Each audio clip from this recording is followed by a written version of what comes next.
Betty. Welcome to Learn Chinese with Betty. In this channel, I will show you something how to learn Chinese from the very beginning. Today, in the first lesson, I will show you something about Chinese. First, do you know what's Chinese? Like English, Spanish, German, Chinese, one kind of this language usually has three parts. First, phonetic, which literally means sound. Second, vocabulary. The last one, you can guess it. Yeah, that's it, grammar. And in my mind, Chinese language itself is like building a house. First, we have to have different kinds of materials, which literally means the vocabulary, and each kind of building materials has its own name. We can call it phonetic or the sound.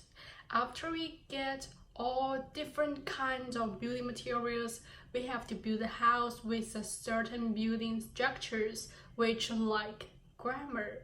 So learning language is kind of building a house with these three very important parts: phonetics, vocabulary, and grammar. I believe you will learn Chinese very well. So in many people's mind, they think learning Chinese is very difficult. So next, I'm going to show you Chinese is not that much difficult. Start from the first one, phonetics. Like English alphabets, Chinese also has its own sound system. We call it pinyin. So, for example, the first word we learn Chinese may be about ni hao. Yes, you see here, ni hao. We call this one is pinyin. So many people also think pinyin is very difficult. Why? Maybe it's because of the tongue. Yes, that's it. For example, ni here. Ni, the first starts with n. We call it initials. And e, we call it finals. There's something different. Symbols over e, we call it tone. In my mind, it's like a mom take a kid to go to somewhere and the kid is wearing a hat. So pinyin normally consists of three parts: initials, finals, and tone. It's like a mom take a baby with a hat. It's normally like this. Sometimes some very cruel parents, they abandon their kids, so the kids are orphans.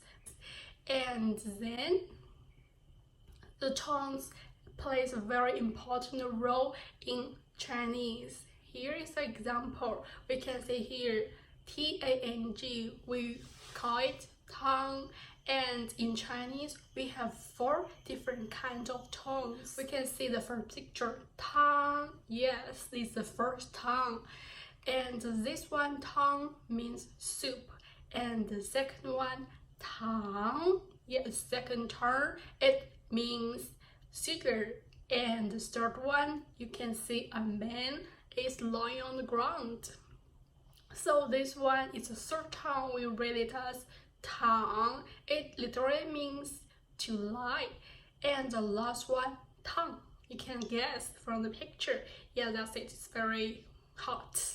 So you see, in Chinese, different tones will affect the meaning. So learning tones of pinyin is very important. So the second part is about vocabulary. In Chinese, many words usually combines with different meanings. For example, here this is month. In month in Chinese, 月. In English, from January to December, it's all different kinds of vocabularies. January, February, March. But in Chinese, all these months ends with one same word. That's 月. And January, that means the first month, so 1月.